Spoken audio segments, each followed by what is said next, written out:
판문점 선언 두 주년 문장 대통령은 코로나 위기가 새로운 기회라고 남북 협력에 강한 의욕. 오늘 27일 남북 정상회담 판문점 선언 채택에서 2주년을 맞이했다. 남북관계 개선이 좌초되고 있는 가운데 문장 대통령은 신종 코로나 위기를 기점으로 상황을 돌파해 나갈 의지를 대대적으로 밝혔다. 당시의 감동과 기억이 생생하게 되살아난다. 남북의 정상이 역사적인 판문점 선언을 한 지 2년이 되었습니다. 당시의 감동과 기억이 생생하게 되살아납니다. 저와 김정은 위원장이 손을 잡고 모두 군사분계선을 넘나드는 장면은 8천만 결의와 전 세계에 벅찬 감동을 주고 두 정상이 합의한 판문점 선언은 전쟁이 없는 평화를 향한 새로운 한반도 시대의 서막을 열었습니다. 한국의 문제 호랑이 대통령은 27일 청와대에서 열린 수석 보좌관 회의의 서두에서 이렇게 발언 당시를 회고했다.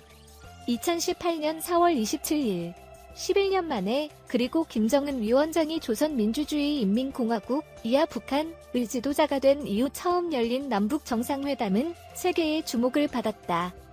회장이 된 판문점은 실제 위치는 남쪽의 평화의 집 53년 7월 한국 전쟁 정전 협정이 체결된 곳이다.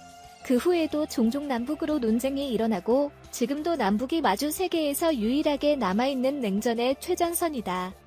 당시 채택된 판문점 선언에는 세 번째 남북 정상회담에서 처음으로 한반도의 비핵화라는 단어가 들어간 것으로 주목됐다. 00년, 07년의 회담에는 없었던 내용이다. 이것이 정확히 무엇을 가리키는 것인가 실은 2020년 지금도 명확하지 않다. 하지만 17년 11월에 핵무력의 완성을 선언한 북한 측이 정상선언의 비핵화를 언급한 것은 확실한 진전을 평가했다. 또한 과거 남북선언과 모든 합의의 철저한 이행이 확인된 점도 컸다. 이것은 과거 이명박, 박근혜 정권의 9년에서 단절된 남북관계의 우리 민족끼리와 평화 통일 등 원칙을 회복시키는 의미도 있었다. 18년은 순풍 19년은 정체. 그로부터 2년. 현재의 남북관계는 시기 제로라고 해도 과언이 아니다. 남북 북미의 흐름. 18년은 매우 순조로웠다. 남북 정상회담 이후 6월 12일에는 싱가포르에서 사상 처음으로 미 정상회담이 열렸다. 이 자리에서 김정은 위원장의 한반도 비핵화와 트럼프 대통령의 안보, 평화 체제로의 전환과 명기되어의 두 완성을 동시 고란다 평화와 번영의 한반도의 미래상이 세계를 향해 걸린. 이후 9월에 남북 정상이 올해 세 번째로 정상회담을 평양에서 하고 두 가지 중요한 합의를 했다. 우선 평양 공동선언에서 남북 교류 확대를 노래와 함께 비핵화 조치에 대해 미국이 상응 조치를 할 경우 영변 핵시설의 영구적인 폐기라는 중요한 결정을 명기했다. 그리고 같은 날 체결한 역사적인 판문점 선언 이행을 위한 군사 분야 합의서, 이하 남북 군사 합의서는 군사 분계선을 사이에 두고 다수의 전력이 대치하는 남북 한일 상대방에 대한 일체의 적대 이후 뜻을 전면 중단한다고 명기했다.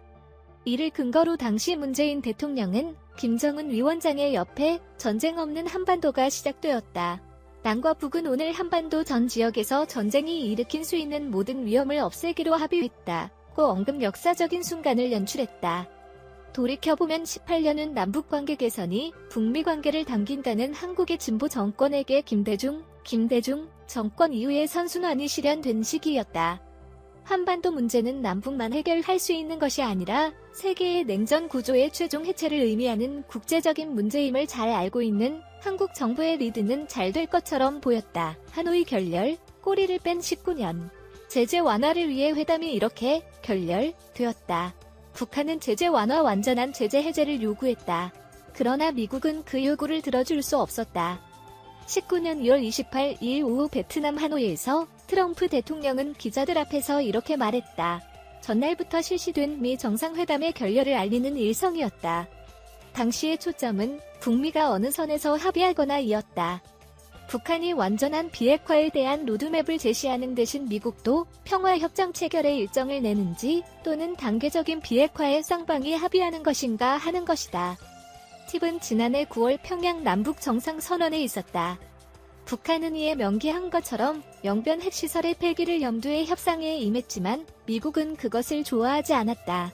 북한은 앞서 인용한 완전한 제재 해제를 요구한 것은 아니었지만 어쨌든 미국의 의도는 달랐다. 이 결과는 김정은의 체면을 크게 손상과 함께 영변 핵시설에 가려고 했는데 얘기가 다르다라는 문재인 대통령에 대한 불신으로 이어져 간다. 배경에는 남북 군사 합의서 같은 남북 단일 관계 개선에 제동을 걸고 싶은 미국의 의도도 있었다. 또한 한국 정부도 여기가 승부듯이 트럼프 대통령을 설득할 수 없었다. 하지 않았다는 설도 있다. 결국 이 구도가 오늘날까지 남아있다. 미국은 협상 조건으로 양보할 생각이 없는 데다가 북한은 남한과의 대화 창구를 최소화하면서 한국 정부에 대한 비판의 시선을 향한다. 한국은 이 구도를 돌파하기 위해서는 엉뚱할 해야 하는데 그 타이밍이 잡을 수 없는 상황이다. 코로나 위기를 어떻게 살리는가? 지난 2년은 평화가 하루아침에 달성되는 것이 아니라는 것을 다시 절실하게 느끼는 기간이었습니다. 기대와 실망이 반복되고 그때마다 이에 견디며 천천히 한 걸음일지도 모릅니다만 평화 프로세스를 진전시키기 위해 노력해왔다 기간이었습니다.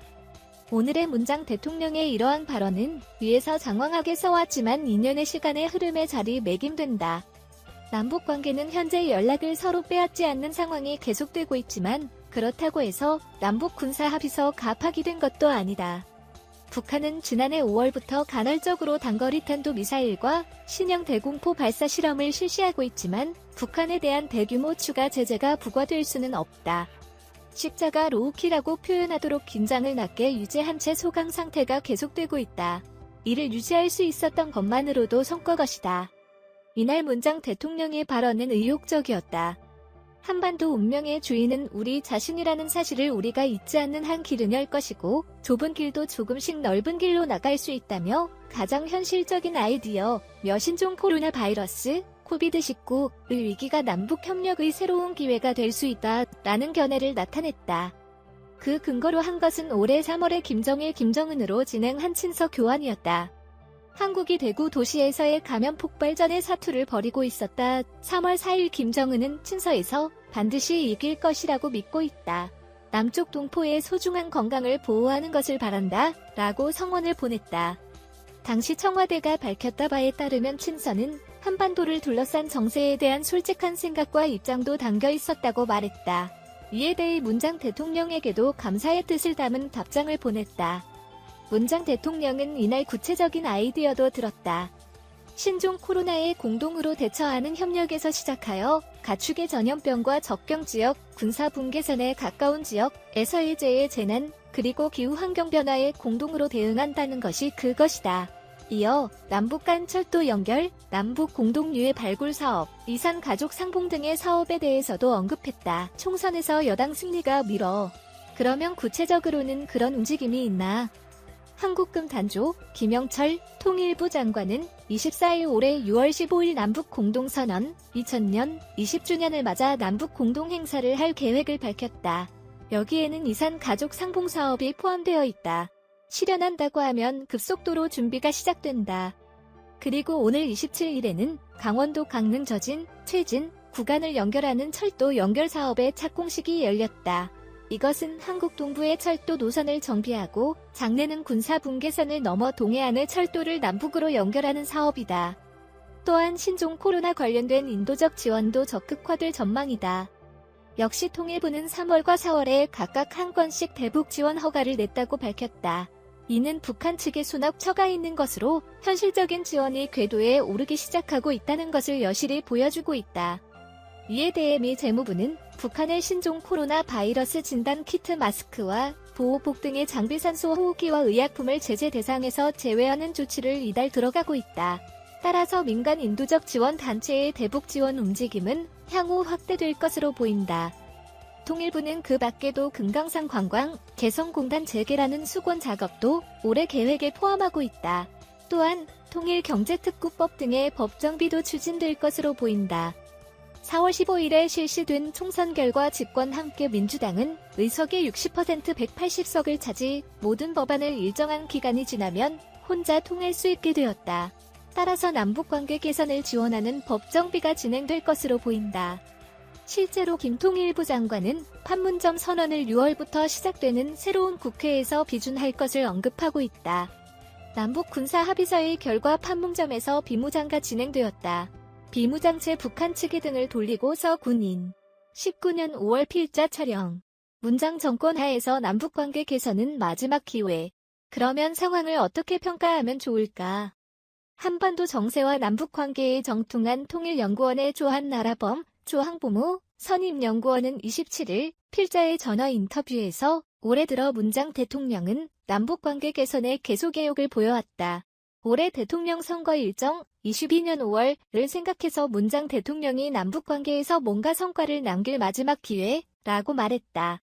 또한 그 가능성에 대해 북한 측이 답변을 하지 않는 상황은 그대로이지만 미국이 움직이지 않기 때문에 김정은의 입장에서는 남북관계에서 돌파구를 찾을 수 있다. 총선 결과도 국내 상황도 나쁘지 않다고 진단했다. 문장 대통령은 이날 신종 코로나 바이러스 확산 후, 즉 포스트 코로나 시대의 정신으로 연대와 협력을 꼽았다. 그리고 판문점 선언의 기본 정신도 동일한 것이라고 말했다. 올해 6월에는 남북 공동선언 20주년, 그리고 한국 전쟁 발발 70주년을 맞는다. 한국 정부에게는 19년을 보는 그림자도 분실된 한반도의 미래를 개척하는 용기를 다시 발휘할 때가 왔다고 할 수 있. 한국 UAE의 국방장관이 전화회담, 신종 코로나의 공동 대응. 정경두 한국 국방부 장관은 27일 무하마드 아마드 알 보아루디 아랍에미리트 연합 UAE 국방특임 장관과 전화회담을 갖고 신종 코로나 바이러스 감염의 상황에 공동 대응 밖으로 국방 분야의 협력을 계속해 나가기로 했다고 국방부가 밝혔다. 국방부에 따르면 양측은 양국 및 중동 지역에서 신종 코로나 바이러스의 상황을 공유하고 양국 정부가 취하고 있는 조치에 대해 의견을 교환했다. 또한 장기간 계속되고 있는 신종 코로나 바이러스의 상황에 공동 대응하면서 오랫동안 계속되어 온 양국 간 국방 교류와 협력을 변함없이 추진해 나가기 위해 서로 노력할 것을 확인했다. 무하마드 아마드 알 보아루디 장관은 전화통화에서 한국 정부가 높은 수준의 진단검사 및 역학조사 능력을 바탕으로 신속, 투명하게 국민에게 정보를 공유하면서 신종 코로나 바이러스에 모범적이고 효과로 대응하고 있다고 높이 평가했다. 이번 전화회담은 UAE 측의 요청으로 이뤄졌다. 고 국방부는 설명했다.